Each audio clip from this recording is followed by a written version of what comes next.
Gracias, saludos cordiales y muy buenas tardes, amigos y amigas oyentes y televidentes, al inicio de un nuevo conversatorio entre el señor presidente de la República, Rafael Correa, y los periodistas de los diferentes medios de comunicación que hoy han comparecido a la ciudad de Guayaquil en este martes 2 de agosto de 2016. El programa de hoy lo estamos transmitiendo en vivo por la señal de Ciudadano TV en los canales 48, 49. En la radio, obviamente, nos van a seguir en Radio Ciudadana, en sus frecuencias AM/FM, en Guayaquil, en Quito, en Cuenca, en Loja. Estamos también en Puerto Viejo y en Manta, ampliando la señal cada vez más para llegar a ustedes con estas noticias que hoy lo van a escuchar. Asimismo, en el Internet estamos en www.elciudadano.gov.es. La Secretaría de Comunicación está agradeciendo la presencia de nuestros invitados, los señores y señoras ministras, las autoridades, el señor gobernador y, por supuesto, los periodistas que hacen también parte del programa de hoy. Ustedes, en donde nos estén escuchando, también son bienvenidos. Hoy, el señor presidente de la República ha dado su tarea, ha gestionado su tarea el día de hoy en la ciudad de Guayaquil. Y ha habido muy buenas noticias. Hoy entregó, por ejemplo, una casa de acogida, entregó una flota de 130 vehículos a la Policía Nacional. También visitó el Guasmo Sur, en donde se va a proyectar la construcción de una nueva unidad educativa del Milenio, ha mantenido reuniones de trabajo y, por supuesto, hoy está acá con nosotros iniciando el programa. Señor presidente, usted es bienvenido. Muy buenas tardes. Gracias, Rodrigo. Bienvenidas, bienvenidos todas y todos y un saludo a los que nos siguen en directo. Bueno, a los tiempos que nos vemos.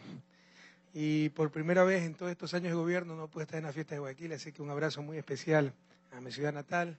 Como decía hoy de mañana en una intervención, mis dos hijas que estudian en el extranjero, pues para alegría nuestra están aquí, entonces nos tomamos unos días de muy merecidas, créanme, vacaciones. Pero siempre pensando en mi ciudad.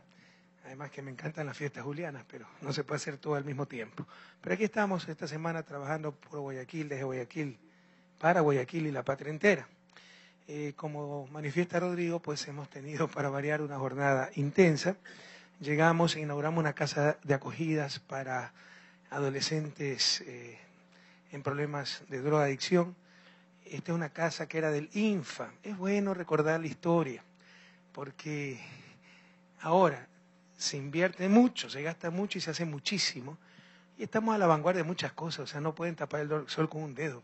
¿Cuándo iban a imaginar ustedes que Ecuador iba a estar primero en infraestructura a nivel latinoamericano? Si siempre nos quedamos que éramos de los países con peor infraestructura. Pues eso es lo que definió el índice de competitividad del World Forum, índices mundiales, no son del gobierno, que Ecuador es el país con mejor infraestructura. O sea, se han hecho las cosas bien, se ha invertido la plata del pueblo ecuatoriano, que muchas veces la generamos nosotros mismos, estaba ahí, pero se evadía, se regalaba como era el petróleo, se renegociaron los contratos petroleros, se ha triplicado la recaudación porque ya no se evade. Todos estos que se quejan de tanto impuesto, ¿cómo no se van a quejar? Pues miren lo que Guillermo Lasso pagaba antes de nuestro gobierno y lo que paga ahora. Miren lo que Jaime Nebot pagaba antes de nuestro gobierno y ahora lo que paga. Y revisen si es injusto lo que paga ahora. Ahora es lo justo, antes era lo injusto, pero obviamente se van a quejar. Entonces, es dinero que se ha generado con la revolución, que siempre estuvo ahí, pero quedaba en manos equivocadas y si se recolectaba, iba a fines equivocados, ahora va para bienestar del pueblo ecuatoriano. Pero este es un buen ejemplo de cómo había recursos mal utilizados. Esta era una casa abandonada del INFA, parte de nuestra responsabilidad, porque en tantos años debimos haberla utilizado y adecuado antes. Pero esta era una casa del Celeberribo INFA. Los jóvenes que crecieron con la revolución ya ni se acuerdan lo que era el INFA, el Instituto de Niñez, Nacional de Niñez y la Familia, que lo dirigía no la ministra en ese entonces de Bienestar Social, no una profesional en pedagogía, en trabajo juvenil, no, la primera dama.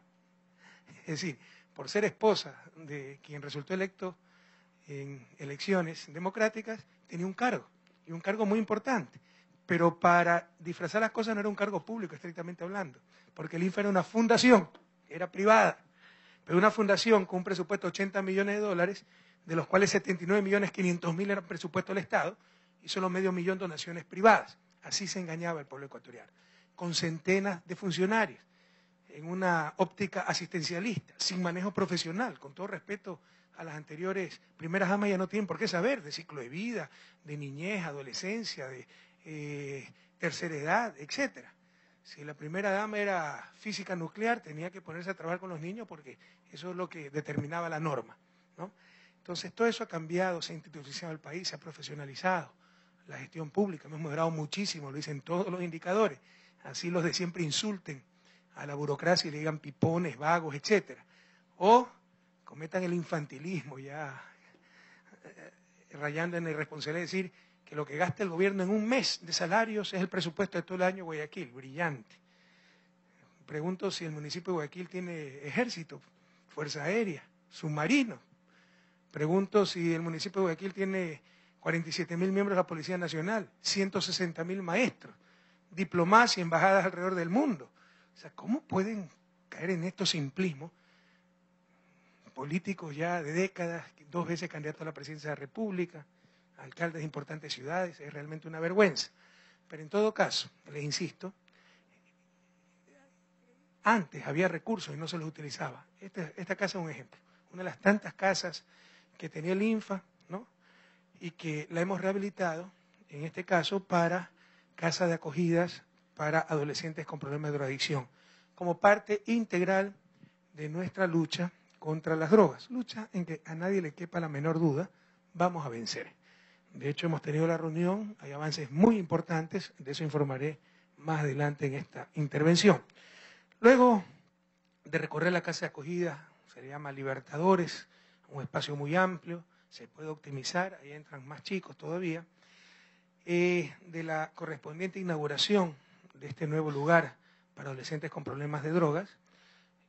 Insisto que no es que se ha construido, se ha recuperado, estaba ahí esta casa, una de las tantas instalaciones del INFA que no se imaginan cómo botaba plata, sin lógica ni concierto, en una óptica asistencialista, no de política pública, coherente, consistente, sistemática, etcétera.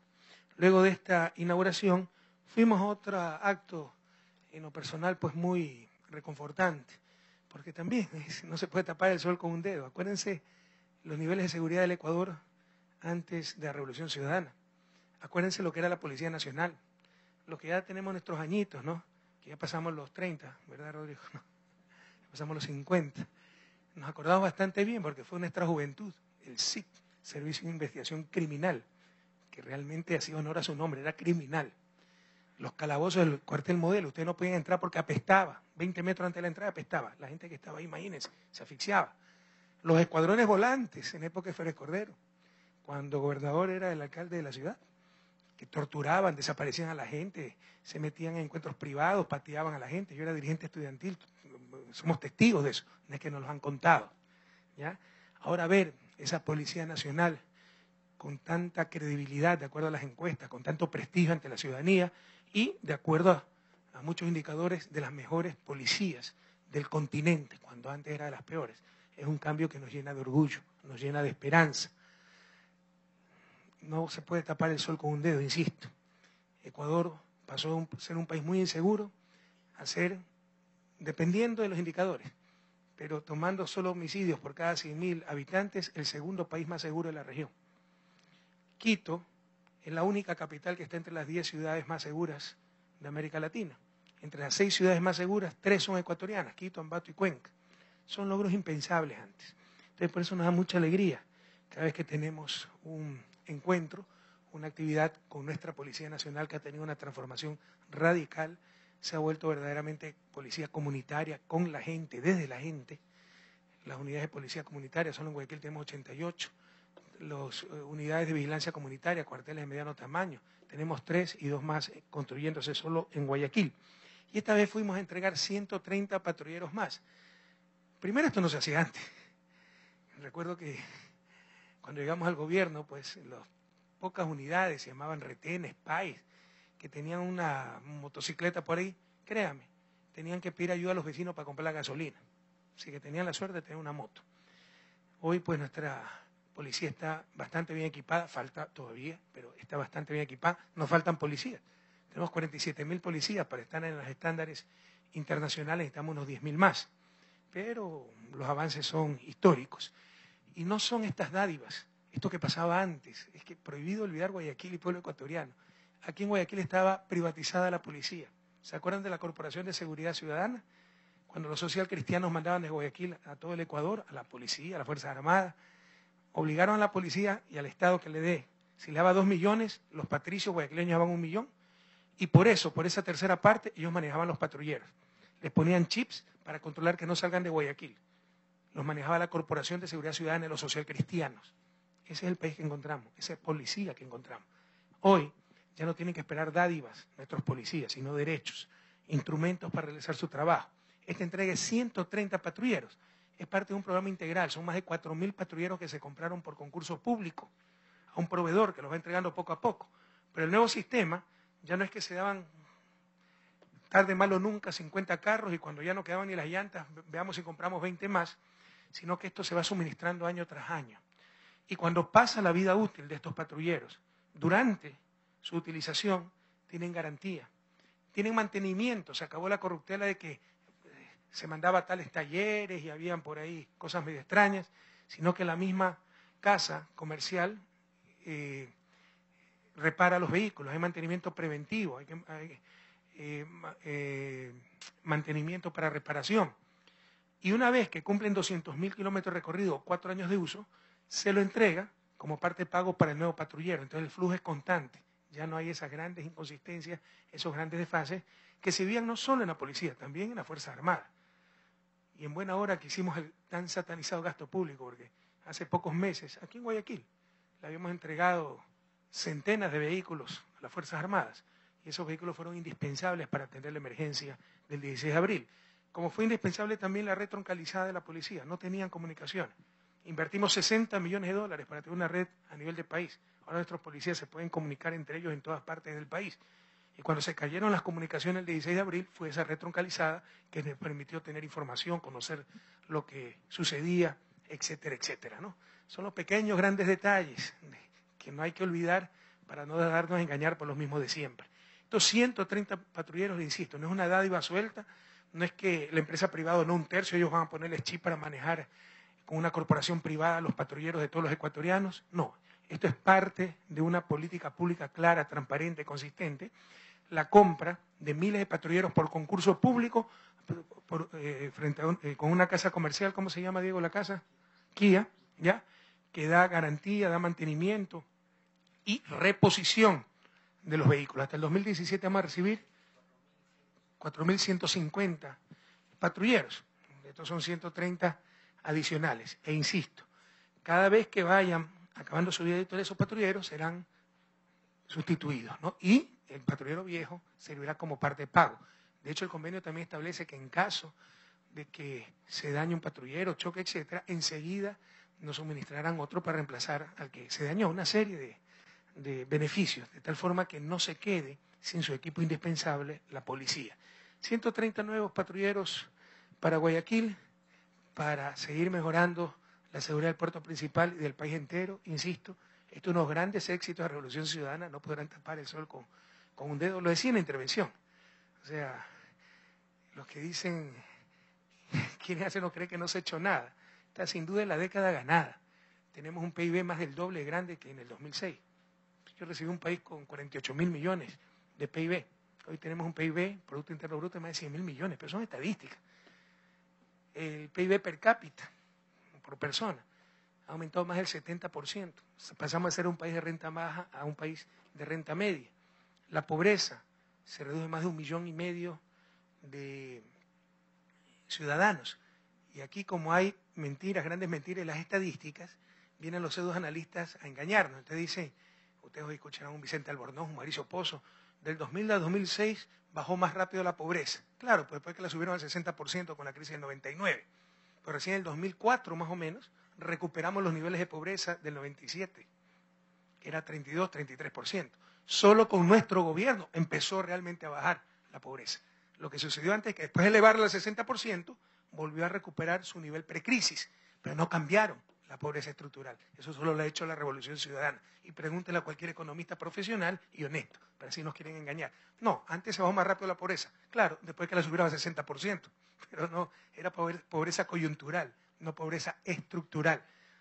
lo que hizo fue volver a sus niveles precrisis, una vez superada la crisis del 99, y de ahí solo con la Revolución Ciudadana es que ha bajado consistentemente, realmente, esa pobreza estructural. Encontramos un país que era de los 3 más inequitativos del continente, ahora es de los 3 más equitativos del continente. Y así muchísimos otros logros. Somos de los países que más avanza en mejoras en educación, que más avanza en educación superior y, por supuesto, en seguridad. No era un país inseguro para la región Ecuador, pero obviamente había grados de inseguridad preocupantes.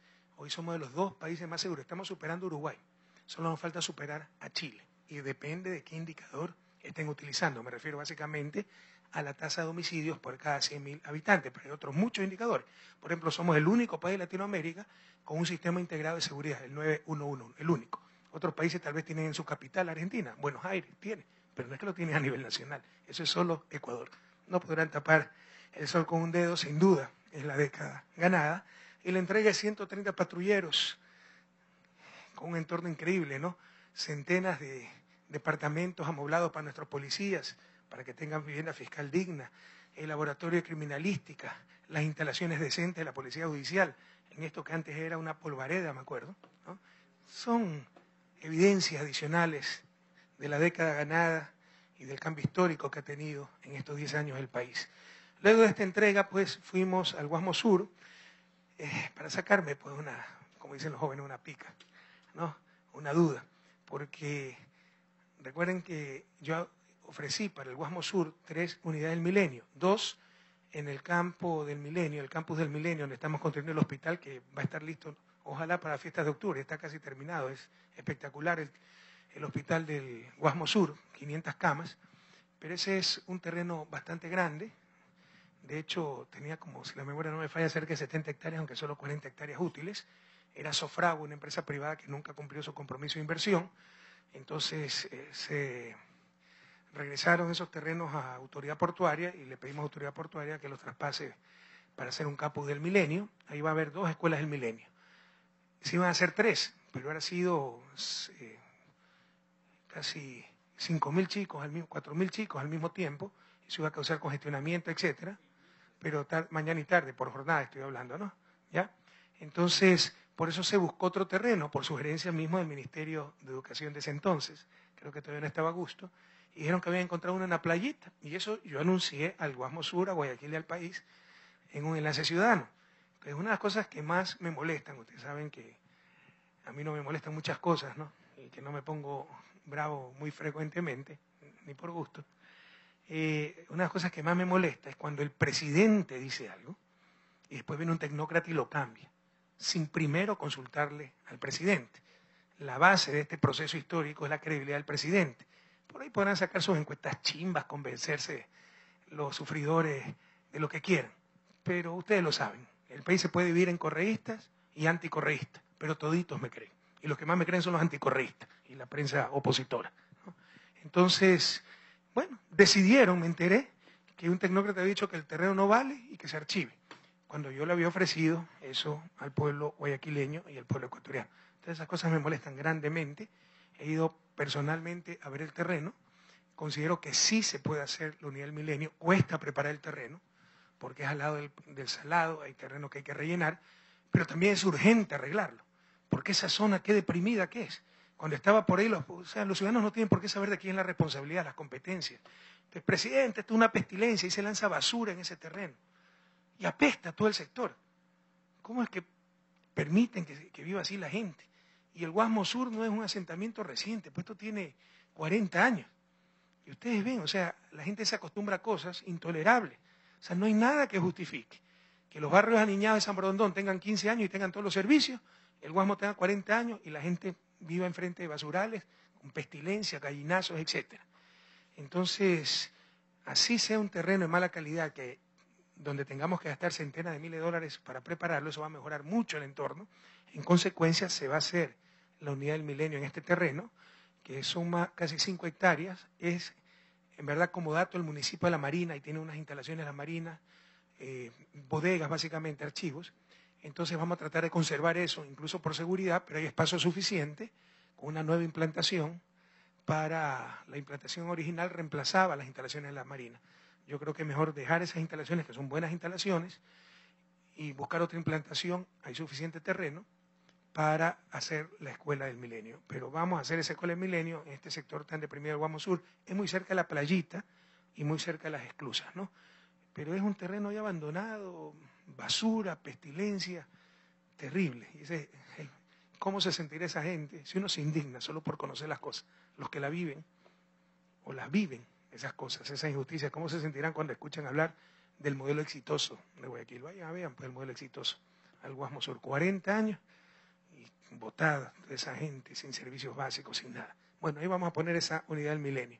Luego, pues, fuimos por Caraguay para comer algo y regresamos acá al gobierno zonal.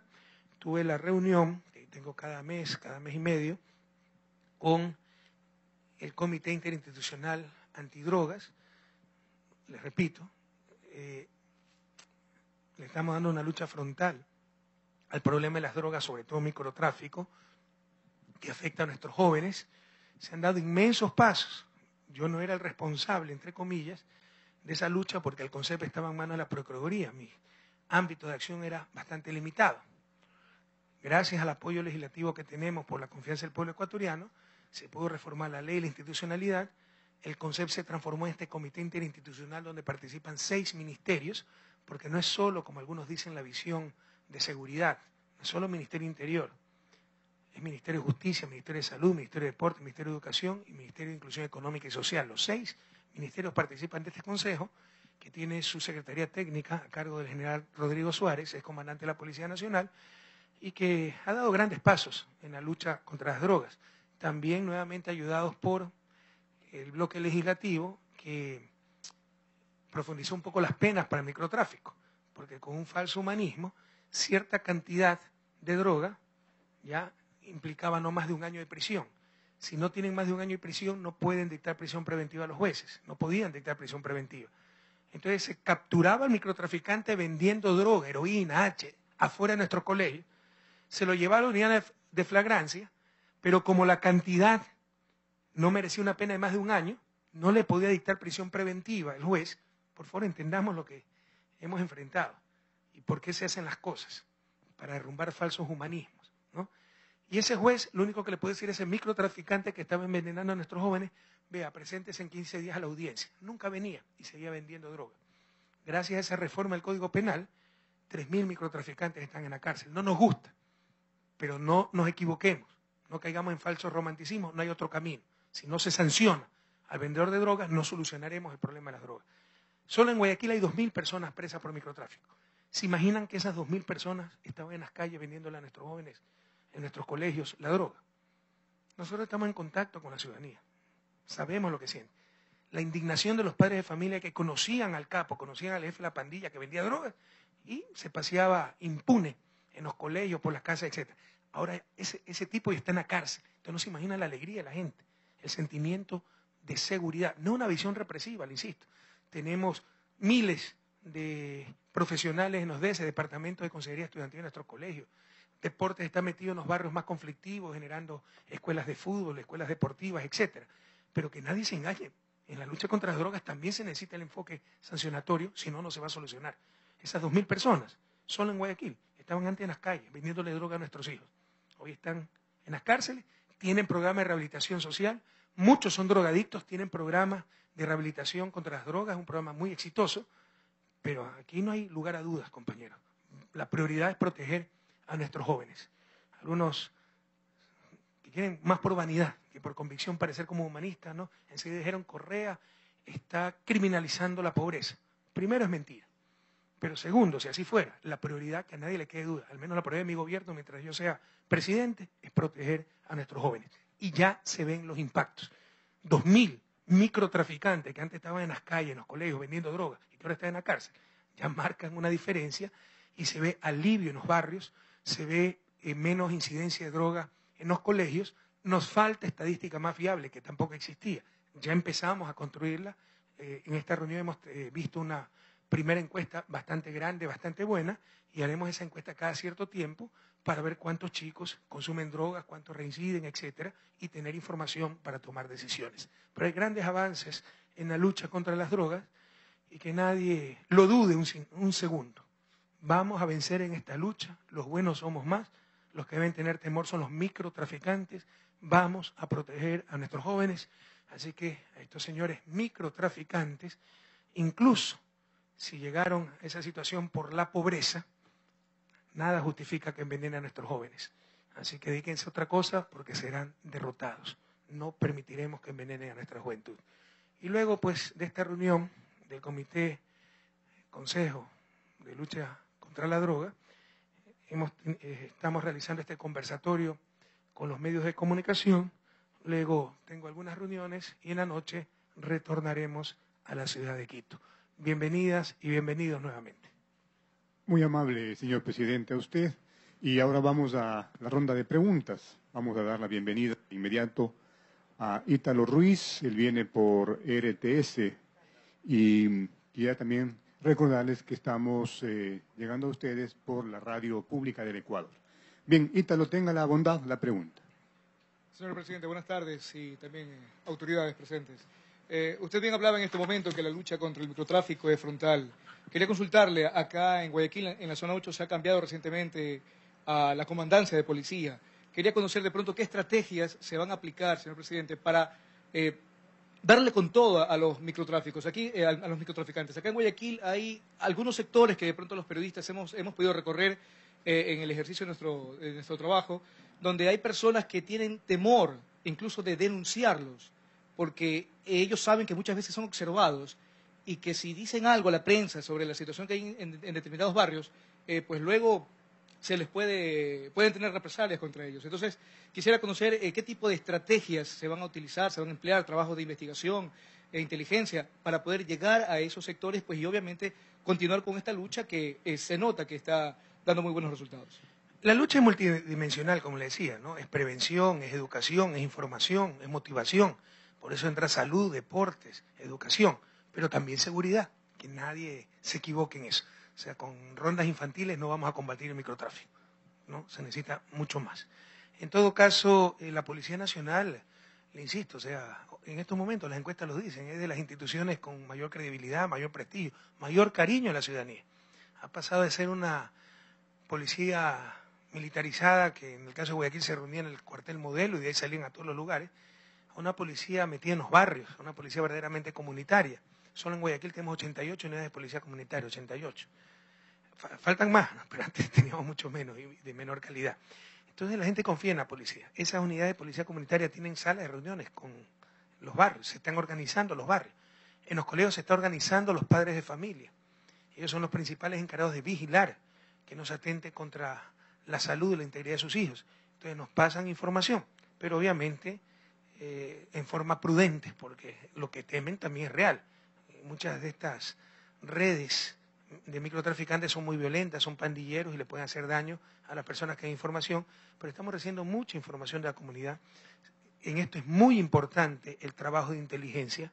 Cuando se interviene en un sector, como el barrio Garay, en la zona 1010, como la zona H, como el Cerro Las Cabras, como sociovivienda, se hace previamente un trabajo de inteligencia, porque si no es atacar aquí para que la banda se vaya al barrio de al lado. No, se ataca ahí para desarticular la banda y poder capturar a esa gente, etcétera. Entonces en eso se está trabajando bastante bien y de la mano Policía Nacional con la comunidad. Pero no sé si el general Rodrigo Suárez quiere agregar algo más, nuestro secretario técnico antidrogas. Sí, señor presidente, ustedes saben que el cambio de una estructura policial no significa el cambio de una política, eso está permanente en el país, la planificación que lleva adelante el Ministerio del Interior y hoy con el Comité Interinstitucional para la Prevención de Drogas, pues existen actividades muy bien articuladas que dan los resultados que ustedes van viendo, ¿no? Muchísimas gracias. Gracias, muy amable. Vamos a continuar ahora con Miguel Párraga. Miguel Párraga, viene de Radio Universal. Tiene la pregunta siguiente. Adelante, Miguel. Sí, presidente, buenas tardes. Luego de la declaratoria del Cantón Muisne como una zona de riesgo de inundación, ya se ha dicho que es peligroso que los habitantes estén allí. ¿Cuándo iniciará un plan de reubicación tal vez y cuáles son estas posibilidades de zonas de viviendas para los habitantes que actualmente están en la isla, en Muisne? Gracias. Miren, se acercan elecciones, ya empezó el circo, el festival de promesas, de insultos y de mentiras, pero si su candidato miente, cambien de candidato. Si su candidato no confía en su propia patria y manda su plata a paraísos fiscales, a fideicomisos en el exterior, cambien de candidato. Quien es fiel en lo poco es fiel en lo mucho. Y si su candidato, en lugar de combatir atavismos culturales que impiden el desarrollo, esa victimización eterna, ese paternalismo que desemboca en asistencialismo, no se preocupen, ustedes no tienen que hacer nada, no son culpables de nadie. El culpable es el gobierno, son los otros siempre, y le vamos a resolver todos sus problemas. Cuando vean demagogias así, también cambien de candidato. ¿Por qué les digo esto? La isla de Muisne, ¿no? Esa gente que vive en la isla, esa isla está formada por sedimentos, no es terreno rocoso. Es como vivir en el islote de los pájaros, aquí en el río Guaya. En mi niñez no existía ese islote. Se fue formando poco a poco por sedimentación, pero es terreno de muy mala calidad. Ahí vive esa gente. En el terremoto del 16 de abril sufrieron grandes daños, en las réplicas también. Gracias a Dios no hubo tsunami, porque un tsunami arrasa la isla. Es zona de altísimo riesgo. ¿Qué le hemos dicho a la población? Son unas 1000 familias, unas 5000 personas. Nosotros les construimos la casa. Ya tenemos el terreno, estamos preparados. Venga, vivan en lugar seguro. Pero ya salieron los pseudos políticos a defender los derechos de la gente. Aquí crecimos, aquí nos quedamos. Y ahí están los murales. Aquí nos quedamos, bravo. Qué valentía, qué lucha tan importante. Entonces, ¿qué podemos hacer ante eso, ante esa politiquería? A nadie se va a obligar a reubicar. Los que quieran van a tener casa del gobierno nacional con un pequeño copago, en lugar seguro, con servicios básicos, etc. Pero todos los servicios públicos, al menos del gobierno nacional, saldrán de la isla. Ahí hay una escuela, yo no puedo tener niños en esa escuela. Ahí hay un centro de salud, lo vamos a pasar al continente. No, que nosotros tenemos el derecho a quedarnos aquí, usted tiene que construirnos el puente, el muro, etc. ¿Por qué? De todos modos seguirá siendo zona de riesgo, pero ¿cuántos millones cuesta eso? Cuando más seguro y más barato y más lógico es reubicar a la población. A nadie se le puede obligar que se reubique. Pero los que quieran, el gobierno les va a dar casas dignas, en urbanizaciones adecuadas, con un pequeñísimo copago, y saldrán todos los servicios públicos de la isla, porque no podemos arriesgar a nuestros jóvenes, a nuestros estudiantes, para esas irresponsabilidades, búsquense otro presidente. Y los políticos demagogos, que por ganar unos votitos, ¿no?, quieren contentar a todo el mundo, jugando con la vida de la gente, serán responsables, civil y penalmente, lo que pase. También con respecto a Babahoyo, donde la gente está sentada en un pantano y la exigencia es que rellenemos el pantano. Primero es competencia municipal.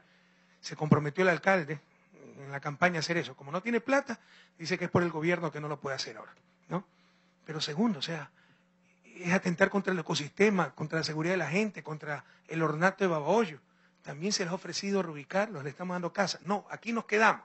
Bueno, quédense ahí, pero el gobierno nacional no puede desperdiciar recursos a todos los ciudadanos en esas cosas, perdónenme, algo ilógicas, cuando hay lugares más seguros para vivir.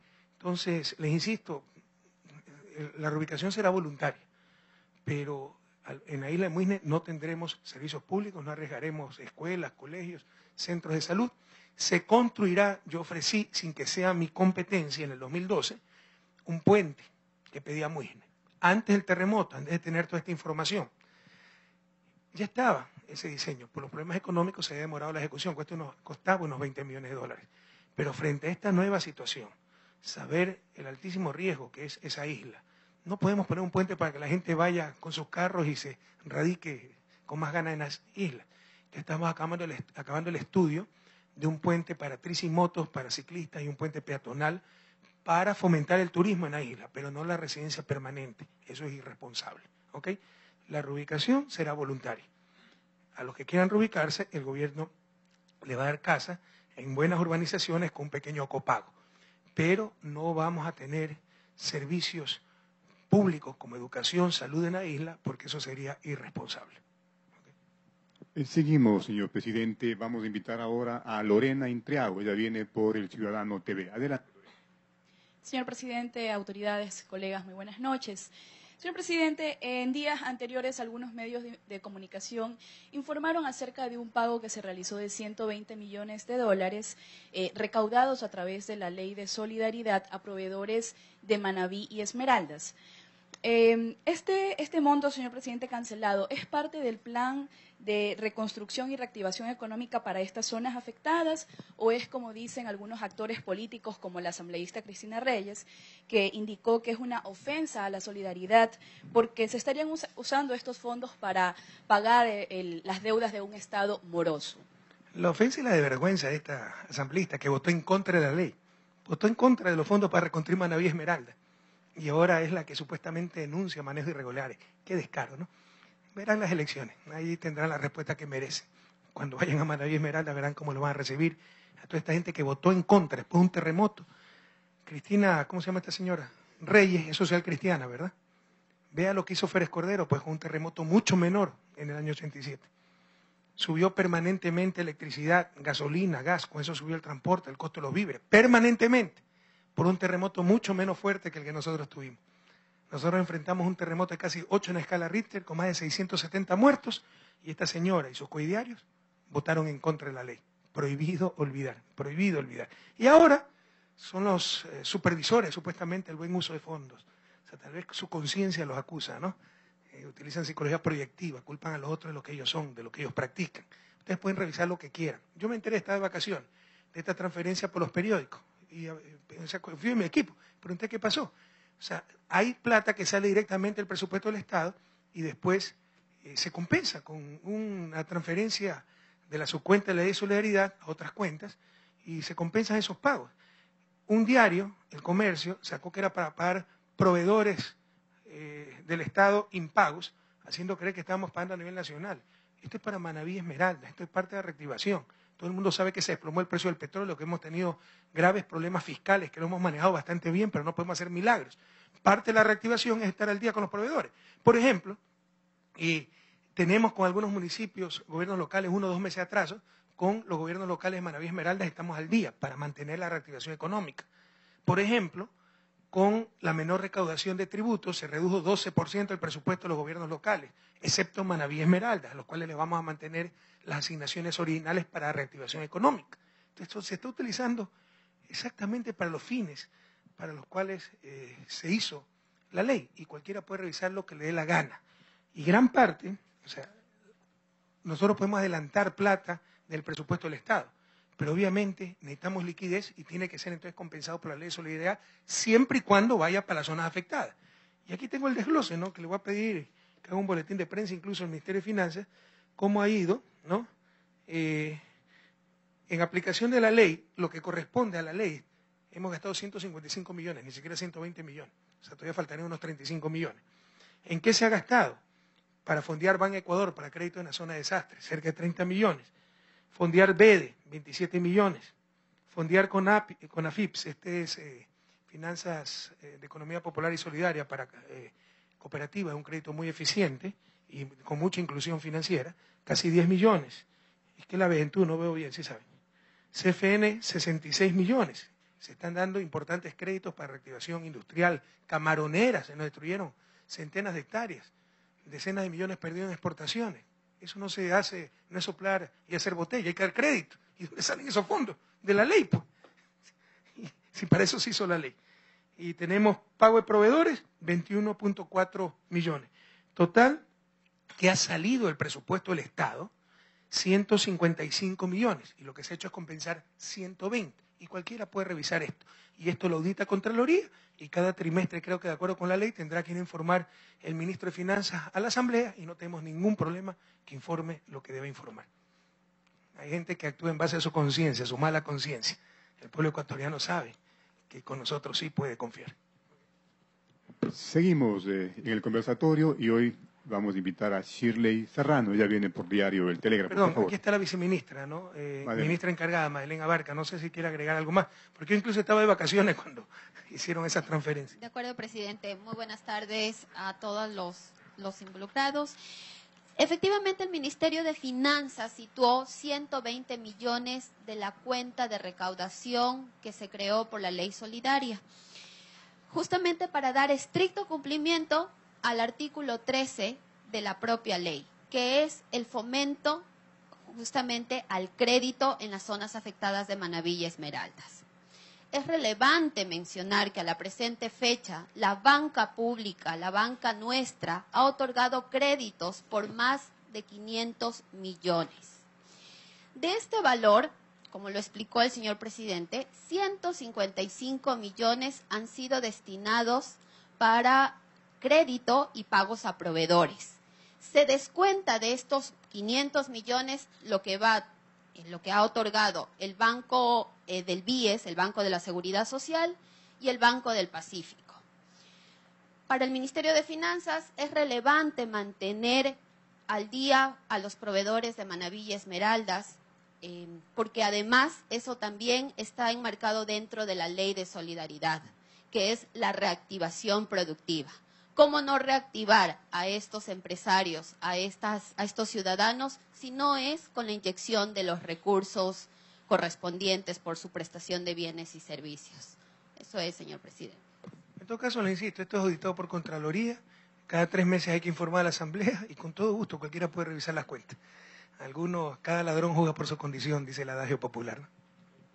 Gracias, señor presidente. Y a los que nos siguen por la radio, escuchaban hace un momentito a la ministra Madeleine Abarca, ministra subrogante de Finanzas. Vamos, como le decía, a Shirley, gracias por la comprensión. Adelante. Buenas tardes, señor presidente, autoridades presentes, compañeros. Señor presidente, Ecuador pagó alrededor de 112 millones a la petrolera Chevron por ese dictamen internacional.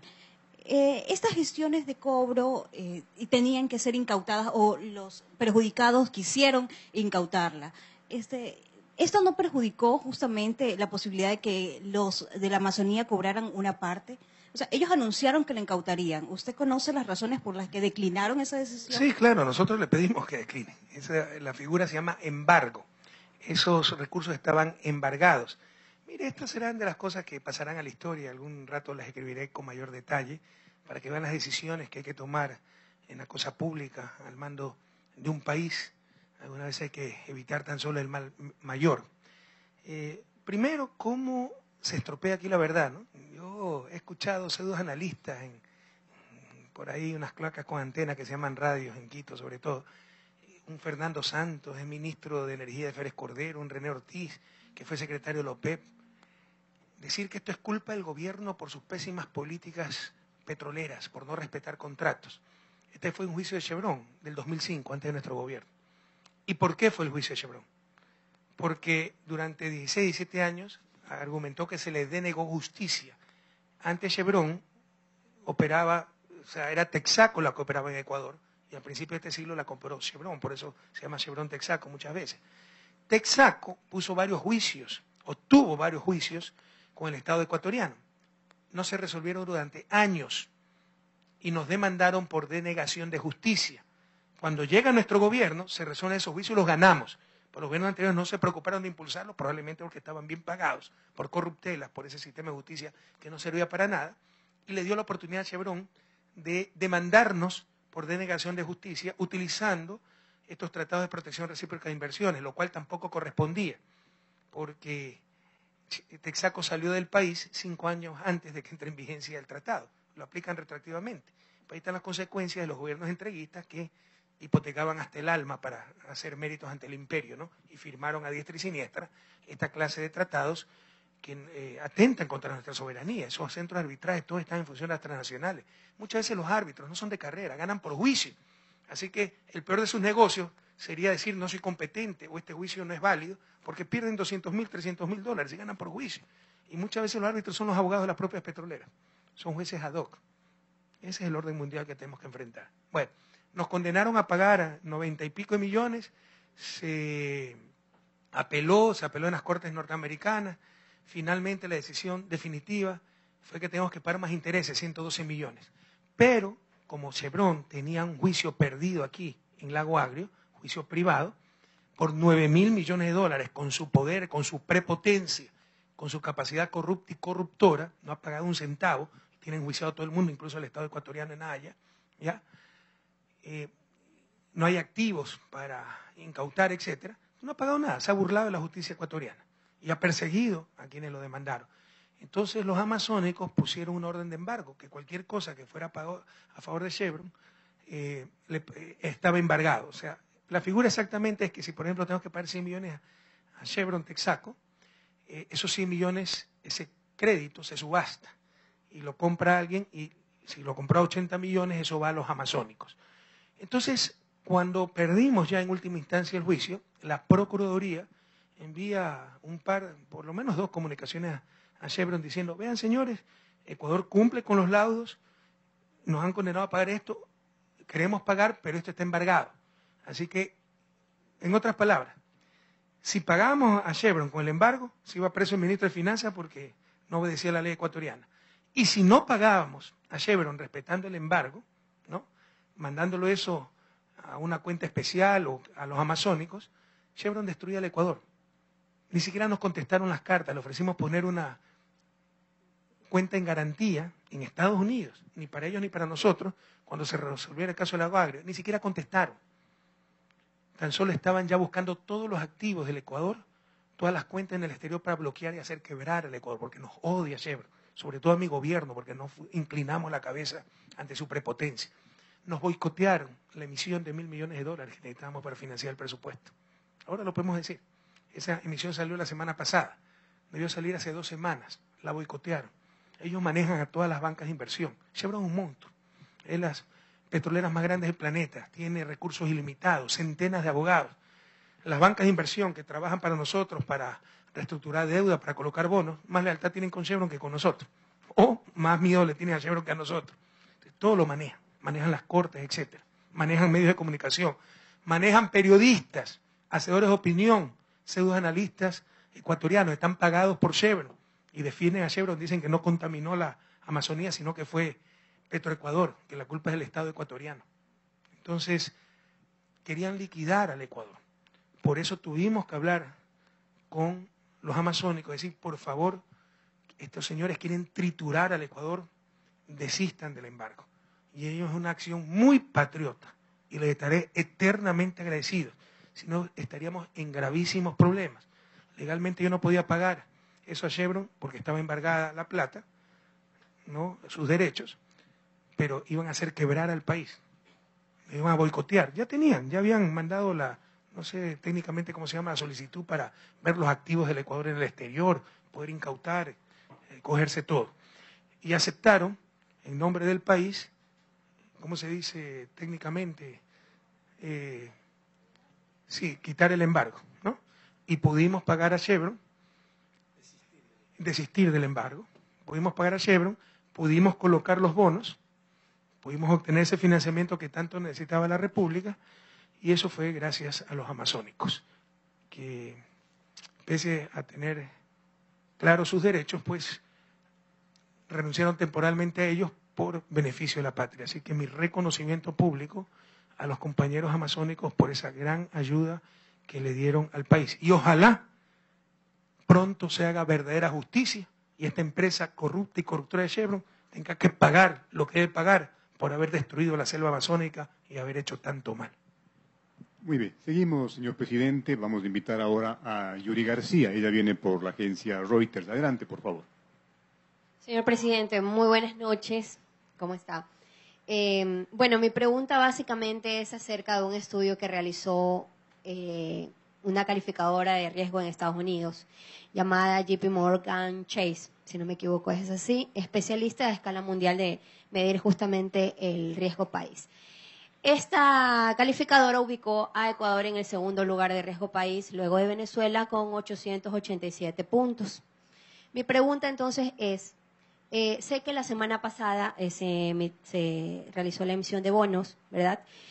Justamente el rendimiento de los bonos emitidos por Ecuador la semana pasada están dentro de los rangos debido al nivel de riesgo país en el que actualmente se ubica a Ecuador y qué nivel de confiabilidad en este sentido tiene el mercado ecuatoriano a nivel mundial. Si me permite repreguntar, para usted, ¿qué significa el riesgo país? La verdad, yo no tengo conocimiento. Le agradezco que lo reconozca, porque sí. Todo el mundo habla del riesgo país y nadie sabe Sí. lo que significa. Sí. Es básicamente la capacidad y voluntad de un país para servir la deuda externa. Si mañana aquí hay una dictadura sangrienta, como algunos quieren dar un golpe de Estado, pone un gobierno de ultraderecha que aumenta la jornada laboral de 8 a 12 horas, trabajando de lunes a domingo, y todo lo que se produzca va para un fideicomiso, fonditos que tanto le gustan a algunos, para garantizar pago de deuda, verá cómo nos baja el riesgo país a cero. Verá cómo podemos colocar bonos más baratos que lo que coloca Estados Unidos. Pero ¿a qué costo de bienestar? El riesgo país no es un signo de buenas políticas económicas, sino de cómo percibe el mercado la capacidad y voluntad de un país de pagar su deuda. Pero ni aún así es preciso, porque el mercado es perezoso, es medio miope. Estos son hombres de carne y hueso, con simpatías, antipatías, que califican a un país, ¿no? Y en el caso de Ecuador, como en el caso de Venezuela, solamente se fija en el precio del petróleo. Entonces usted va a notar que si sube el precio del petróleo, baja el riesgo país. Si baja el precio del petróleo, sube el riesgo país. Independientemente de cuánta energía tengamos, cuántos carreteros, el buen manejo de finanzas públicas, el nivel de productividad. No, es solo, son hasta perezosos. Entonces ese es el problema, que en el caso de Ecuador, el riesgo país está prácticamente subordinado al precio del petróleo, lo cual no da una información adecuada del país. Porque, insisto, pese a que no es un indicador de bienestar, y en ese ejemplo extremo que les puse, una dictadura sangrienta, bajaría el riesgo país. Buenas políticas económicas, mayor nivel de bienestar, no, esclavitud, pero todo va para pagar deuda. Pese a no ser un indicador de bienestar, ¿no? Aún así está mal calculado para el caso de Ecuador. Hay empresarios que se sorprenden cuando voy a Estados Unidos, oiga, pero mire lo que ponen a nivel de riesgo país cuando Ecuador pues, es un país que paga sus deudas, que de los más exitosos de la región, de los que más ha transformado su nivel de vida en pocos años, pasó de renta baja a renta media, se duplicó el PIB por habitante ha aumentado más del 70%, ha disminuido 1,5 millones la pobreza, está en una situación económica difícil, pero no imposible, lo están haciendo muy bien. ¿Por qué este alto riesgo país? Porque básicamente, y le podría decir por miopía y por pereza, en el caso de Ecuador como en Venezuela, ese riesgo país está atado al precio del petróleo. ¿Okay? Muy bien, señor presidente. Continuemos con el conversatorio. Estamos transmitiendo desde el gobierno zonal acá en Guayaquil. Vamos a invitar a José Luis Calderón. Él viene por TC Televisión. Adelante, por favor, José Luis.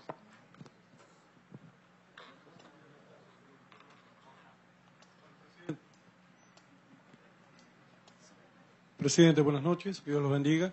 No es José Luis Calderón, Walter Villarreal le saluda. Walter, perdón. No Muchas gracias. Tranquilo.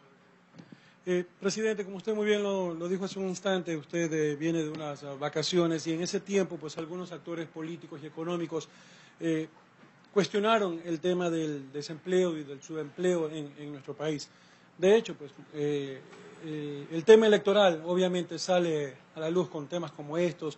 La candidata social cristiana lo ha tocado en estos días, algunos analistas también hablan de que el 60% de desempleo y subempleo no es real, de que no existe una reactivación económica. Bueno, nos gustaría escuchar su comentario a todo esto, presidente. Muchas gracias. A ver, hablemos sobre lo segundo. Hemos tenido un primer semestre durísimo, el más duro de estos 10 años y tal vez más duro de estos primeros 16 años del siglo XXI. Y aunque quieran manipular, pues es obvio, lea cualquier revista internacional, es producto de factores externos y de no tener moneda nacional. Entonces se nos desploma el precio del petróleo, ni siquiera cubre costos de producción y además se aprecia el dólar cuando necesitamos exactamente lo contrario. Colombia nos devalúa el peso, nos deprecia, el término exacto, en un momento dado cerca del 85%, Perú cerca del 20%, mientras que el precio del petróleo estaba en menos de $20, nuestro petróleo. Ha sido durísimo. Yo tengo fe en la historia, ¿no? Y en el presente también, el apoyo popular es inmenso. Pero sobre todo en la historia que con mayor serenidad reconocerán lo bien que se manejó la economía. Hemos navegado muy bien el barco de la patria en mar serena, avanzando rápido y bien, y en aguas tempestuosas también, mojándonos un poco, pero avanzando. Entonces, pero hay claros signos de recuperación, ¿no? Nosotros incluso tenemos un modelo que se llama de ciclo adelantado. La economía se comporta cíclicamente, ¿no? Subidas y bajadas. Entonces estábamos en la parte descendente del ciclo, todos los indicadores nos indican, perdón la redundancia, que ya vamos a la parte ascendente. Lo han declarado los bancos, pero así es el egoísmo y la mezquindad en la vida pública, ¿no? Ahora resulta que son ellos los patriotas, que fueron muy prudentes, y ahora sí van a prestar. ¿Quién puede creer eso? Todas son las medidas que tomó el gobierno. Pues nos reunimos un par de veces con los bancos, con el superintendente. Cuidamos sobre todo el sistema financiero para que no se repita una crisis sistémica del 99, como la del 99. Yo pude obligarles antes a prestar más, pero era arriesgar la banca. Tuvimos más de 2.000 millones de fondos de liquidez en el exterior para respaldar a la banca. Nunca pusimos en riesgo a la banca y una crisis sistémica como la del 99. Y ahora, que sí está mucho más líquida esa banca, ahora puede prestar. Pero gracias a las políticas del gobierno. Pero obviamente ahora son ellos los prudentes y los patriotas que van a prestar. Pregunte cómo revisamos comisiones, revisamos ciertos servicios para que puedan apalancarse, ¿no? Ahí está. No son estadísticas, no se puede verificar esas cosas. Entonces creo que la economía se está recuperando, aunque lamentablemente el precio del petróleo vuelve a caer fuertemente. Hoy día está ya más abajo de los $40 el barril, lo cual es preocupante. Pero pasaremos dificultades, pero tengan la certeza que saldremos adelante. Entonces, esto con respecto a la segunda parte de su inquietud. Nadie ha negado que son momentos difíciles. Algunos se ponen bravos porque no le llamamos crisis. Si quieren llamarle crisis, llámenles, así están contentos. Pero algunos confunden recesión con crisis. 2 trimestres de crecimiento seguido es recesión. Pero crisis es una recesión aguda con desequilibrios en otros sectores, como alta inflación, alto desempleo, desplome del crédito, etcétera. O sea, y probablemente este trimestre crezcamos, entonces acabó pues la crisis. No, siguen los momentos duros, pero puede haber recuperación, pero todavía falta más. Entonces, hay gente que realmente tortura las cifras hasta que confiesen en función de sus intereses, ¿no? Y con respecto al desempleo y su empleo, uno siente vergüenza ajena, ¿no? El que no sabe que no se mete a hablar, por Dios, pero incluso Lazo, ¿no? Bueno, Lazo tampoco sabe contar billetes. Pero esta señora Viteri, pobrecita, Dios mío. En el 2006 habló del Producto Bruto Interno, cuando de acuerdo a las cuentas nacionales, el Ecuador se llama Producto Interno Bruto, no sé si se acuerdan, el debate en la Centro de Exposición. Ahora dice que hay 60% de desempleo y subempleo. Lazo le embarró un más. 60% de desempleo, subempleo e informalidad. Eso es más o menos decir, hay 60% de blanco, negro y cuadrado, o sea, confunde categorías.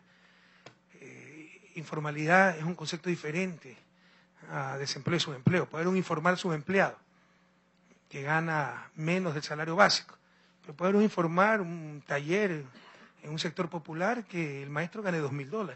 Sigue siendo informal, pero no es subempleo por ingresos ni por horas de trabajo. Son categorías distintas, pero hacen un arroz con mango impresionante. ¿Y dónde está la academia? ¿Qué dicen las universidades? Nadie dice, oiga, no hable tontería. Incluso si apoyan a estos candidatos, oiga, aquí le paso la polla para que no hable idioteces, ¿no? La verdad es que el desempleo, hemos sido exitosos en controlar el desempleo, nos subió un punto a inicios del año, pero incluso estadísticamente se ha reducido, aunque la reducción no es estadísticamente significativa. Pero la última medición de junio nos dio 5.3% de desempleo y 16.3% de subempleo, en total 21.6%. ¿Dónde está la confusión de esta gente? Los que no saben economía y se meten a hablar, pero ni siquiera saber economía, es leer un poquito. Que hay una categoría que se llama empleo pleno, que significa aquel que está trabajando más de 40 horas laborales y gana más del salario básico. Esa categoría es 41%. Entonces los que no saben, ¿ya?, y tienen mala fe, dicen, si 41% es empleo pleno, entonces casi el 60% es desempleo y subempleo. No, porque hay empleo a tiempo parcial voluntario. Yo soy un profesional y solo me da la gana de trabajar 5 horas diarias, 25 horas semanales, no las 40 horas. Soy subempleado, o sea, no estoy trabajando, las horas completas, pero no soy subempleado, porque lo hago voluntariamente. ¿Sí me explico? Para definir desempleo o subempleo, no es si tengo trabajo o no tengo trabajo. Un estudiante no tiene trabajo, pero no es desempleado, es inactivo. O sea, para ser desempleado hay que tener la capacidad y voluntad de trabajar. Una persona con una enfermedad grave, Dios no quiera, parálisis mental, postrado en una cama, puede tener la voluntad de trabajar, pero no la capacidad de trabajar. Ese no es su empleado. Ni siquiera es parte de la población económicamente activa, ¿no? Una persona que pueda trabajar, pero recibió una herencia, $100 millones los puse en el banco y vivo de las rentas. No estoy trabajando, no es desempleado, porque no tiene la voluntad de trabajar. ¿Sí me explico? Para definir desempleo hay que tener la voluntad y capacidad de trabajar. Algo similar con su empleo. Si yo estoy trabajando menos de 40 horas y quiero trabajar 40 horas, soy subempleado. Pero si yo estoy contento trabajando 5 horas diarias y con lo que gano es suficiente, ¿ya? No soy subempleado.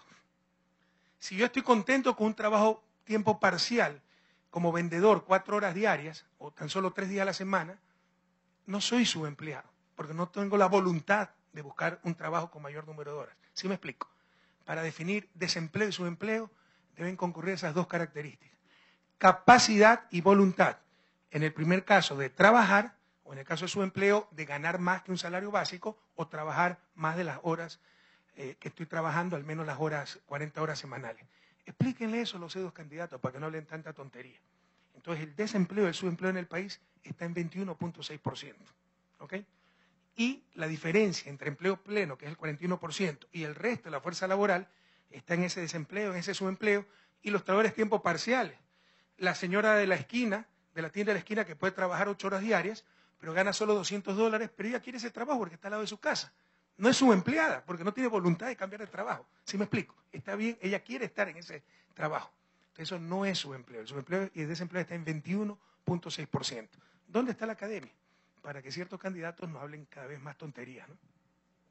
Esto también lo dicen, por si acaso, dirigentes de las cámaras. ¿Cómo se llama este señor Alarcón, el que sucedió ¿cómo se llama el que hace las encuestas? Peña Herrera, ¿no? ¿Cómo se llama este? Blasco. Que ya debe aparecer, verán que lo están guardando estratégicamente para lanzarlo de candidato por ahí. Dice que 60% del desempleo, se han destruido 90.000 puestos de trabajo. El punto que subió el desempleo no es por destrucción de puestos de trabajo, es porque hay mayor incorporación a la fuerza laboral y como la economía tiene menos dinamismo, no tiene capacidad de absorber esa nueva fuerza laboral. Pero no es por destrucción de puestos de trabajo. Entonces, ¿cómo estropean las estadísticas? ¿Cómo estropean el análisis económico? ¿Y dónde está la universidad? ¿Dónde está la academia? Debería ser la llamada para que los políticos eleven un poquito el nivel de discusión política y no se caiga en tanta mediocridad, en tantas imprecisiones o en tantas mentiras abiertas. Seguimos, señor presidente. Jorge Barona, nuestro siguiente invitado, viene por la agencia Andes. Por favor, la pregunta. Muy buenas noches, señor presidente, y autoridades y compañeros. La pregunta es la siguiente. La semana pasada, el Departamento de Estado de Estados Unidos ubicó al Ecuador como uno de los países del mundo con poca transparencia fiscal.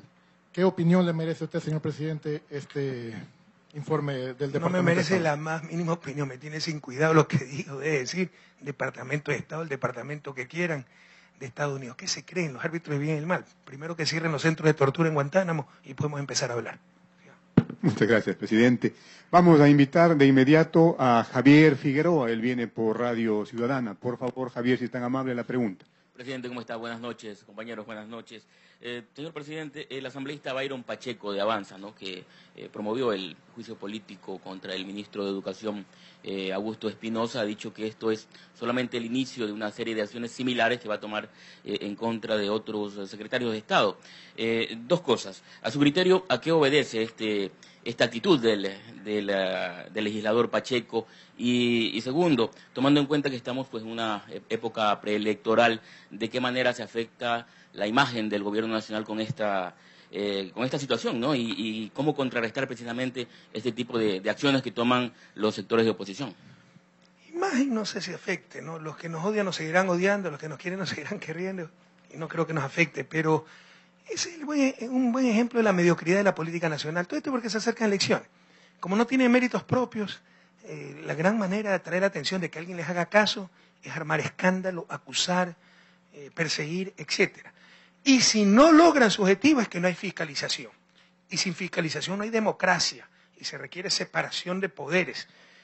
O sea, ganar en democracia ha sido pecado, ¿no? Porque ganamos asamblea, ganamos presidencia, hay que perder para que haya democracia.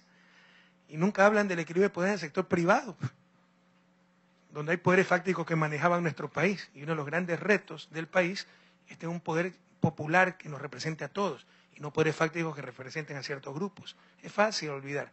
Cuando yo llegué al gobierno, habían 2 importaciones exentas de IVA: medicinas y papel periódico. Adivine por qué. Por el poder de la prensa. Así se manejaba el país. Es un ejemplo muy relevante de cómo se manejaba el país. Pero si no hay escándalo, si no hay fiscalización, no hay democracia. ¿Saben cuántos juicios políticos ha tenido Estados Unidos, la democracia más antigua del planeta? 1. Me parece, si la memoria no me falla, en el siglo XIX y por un caso abierto de corrupción. 1. Entonces no hay democracia. Entonces el show, el circo de los mediocres, para ver si alguien les hace caso. Pero es también irresponsable, ¿no? Porque ustedes saben las circunstancias que está pasando el país, la situación que está en Manaví, Esmeraldas. El Ministerio de Educación está haciendo un trabajo extraordinario, creo que es un récord mundial, que a menos de 90 días del terremoto, menos 80 días, 55.000 alumnos que se quedaron sin escuela ingresaron nuevamente a clases, gracias a 27 escuelas que se construyeron en tiempo récord, y pese al trabajo que falta por delante, los politiqueros, para ver si alguien les hace caso, tratan de distraer al ministro. Entonces esto es parte del show. Sobre todo le hago un llamado a los jóvenes para que sepan discernir. No les pido que voten por nosotros, si quieren voten por corrientes opuestas, pero serias, responsables, no por estos mediocres, que no tienen otra forma de llamar la atención que con el escándalo. Además, la acusación es absolutamente infundada. Para que haya un juicio político se requiere haber roto la ley o la Constitución. Ellos acusan al ministro de haber roto un reglamento de Contraloría. Reglamento que se emitió a finales del año 2015, y que significa cualquier cosa, porque dice que hay que asegurar los bienes públicos contra todo riesgo.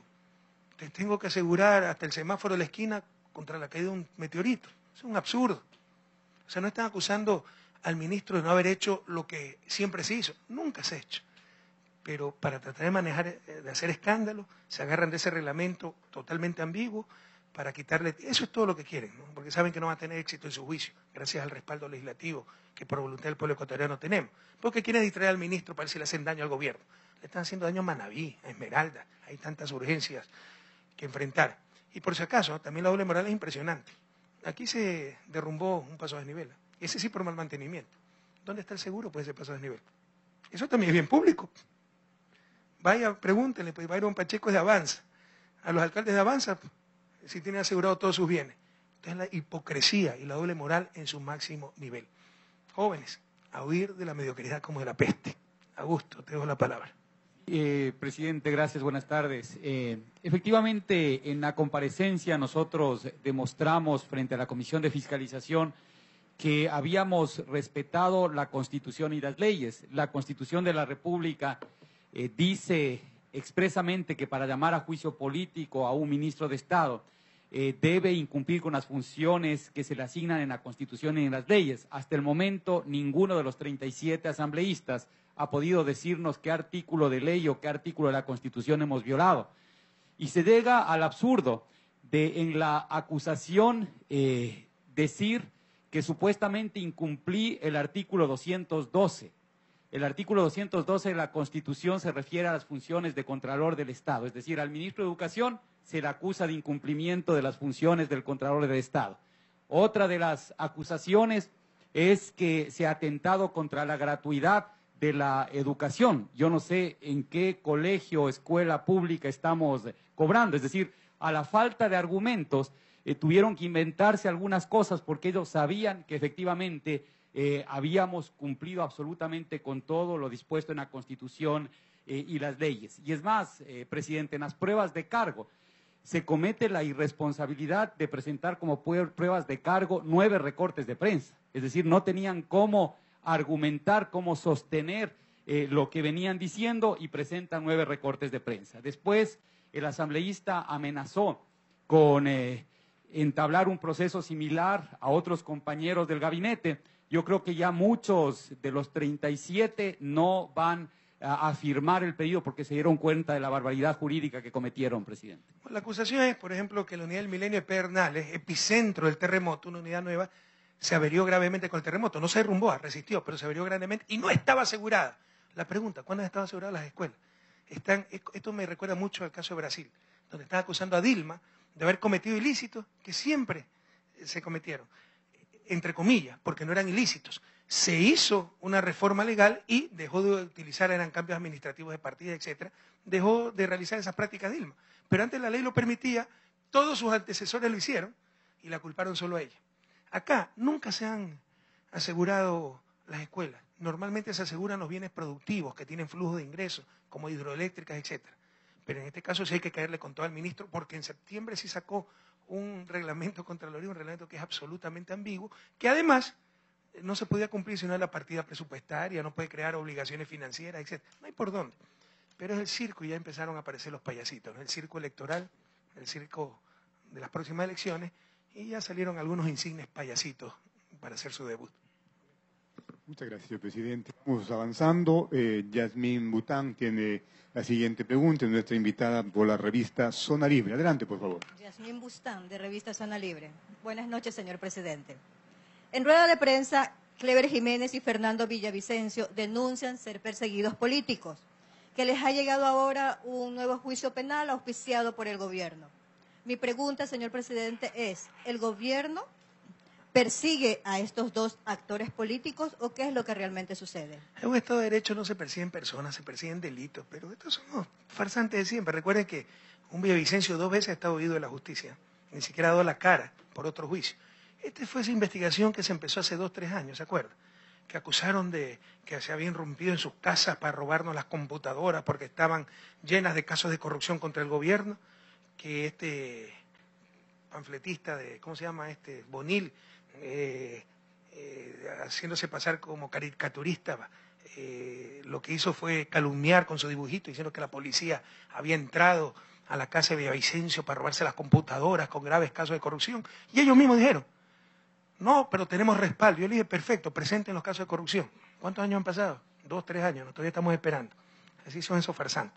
Lo que sí se descubrió en esos discos duros, porque para eso fue la diligencia judicial absolutamente constitucional, ese era el delito que se estaba investigando, que lo denunciamos al país en su momento, es que se habían hackeado las cuentas de la presidencia, del asesor jurídico, etcétera. Y se encontró más que evidencia en esos discos duros. Eso es lo que no dicen estos tipos porque saben que son culpables. Y el recurso es victimizarse con el aplauso y los espacios de los medios de comunicación de siempre, que no buscan la verdad, sino solo buscan darle palestra a cualquier improvisado que esté contra el gobierno. Pero ahí están las pruebas. Y estas cosas, con las técnicas modernas, es imposible falsear. Se llama auditoría forense. ¿Cómo es? Auditoría forense, algo así se llama técnicamente. Ahí pueden revisar cuándo se hicieron los archivos, de dónde salieron, dónde llegaron.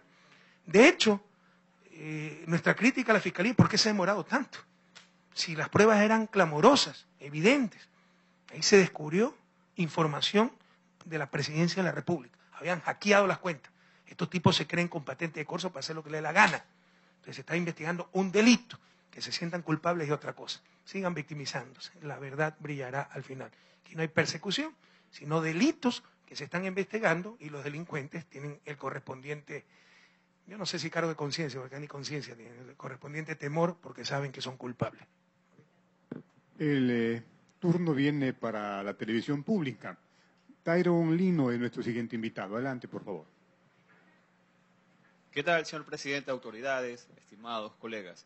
Mi consulta pasa por conocer, de acuerdo a su explicación, señor presidente, y su opinión sobre la negativa que se dio al pedido de un salvoconducto humanitario por parte de uno de los hijos del expresidente Abdalá Bucaram para que él pueda asistir al velorio y entierro de su hermano, el ex decano de la facultad.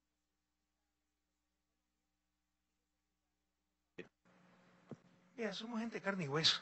Para nosotros la muerte de un padre de familia, joven, me dicen que tiene 61 años Adolfo, con quien hasta cuando tuve contacto hace algunos años, pues siempre nos trató con total respeto, etcétera. Su hija Andrea, una gran artista, alguna vez me regaló sus discos. Para nosotros un dolor, una tragedia. Ya jamás nos vamos a poner a solazar del dolor ajeno, etcétera. Pero que no nos pidan imposibles. Y Darlo Bucaram Puley, él es abogado. Dígame qué artículo, por favor. Si ustedes saben el artículo de la ley de la Constitución que me permite dar un salvoconducto de la Bucaram, se lo firmo en este instante. Pero dígame el artículo. No existe. Y lamentablemente yo creo que Darlo actuó por cariño a su padre. No voy a dudar de su recta intención. Pero otra gente con mucha mala fe ya está llenando las redes que le negamos el salvoconducto, pero a Pedro Delgado sí lo dejamos salir. Las tonterías de siempre, politizando una tragedia así. De acuerdo con la Constitución y la ley, no existe eso. Salvoconducto es para salir de un país, no para entrar. No existe. Y no sé si lo puede hacer alguna autoridad del sistema judicial, etcétera, pero al menos del Poder Ejecutivo se lo analizó con muchísimos abogados. No existe, no me lo permite la Constitución. No sé, aquí está nuestra ministra de Justicia, Lady Zúñiga, si puede dar más detalles al respecto. Presidente, buenas tardes. Así es, efectivamente, por principio constitucional, presidente, la función ejecutiva no puede dejar sin efecto o excepcionar una orden de otra función del Estado. Entonces, por esa situación no es procedente otorgar la petición esta de salvoconducto tal como se lo había planteado. El salvoconducto de ninguna forma puede determinar algún tipo de excepcionalidad a la responsabilidad judicial que tiene. Recordemos que el expresidente Abdalá Bucaram tiene una orden de detención en firme que obviamente no permite, ¿no es cierto?, que se pueda otorgar este salvoconducto, porque esa orden que está en firme fue otorgada por otra función del Estado y no le corresponde a la función ejecutiva resolver de esa petición. Le insisto, si ustedes me dicen el artículo legal o el artículo constitucional que me permite dar el salvoconducto, en este momento lo firmo. No existe. No dudo de la recta intención de Abdalá Bucaram Pule, en la desesperación de que su padre puede estar en el entierro de su hermano. Es abogado, pero no había fundamento jurídico para su petición.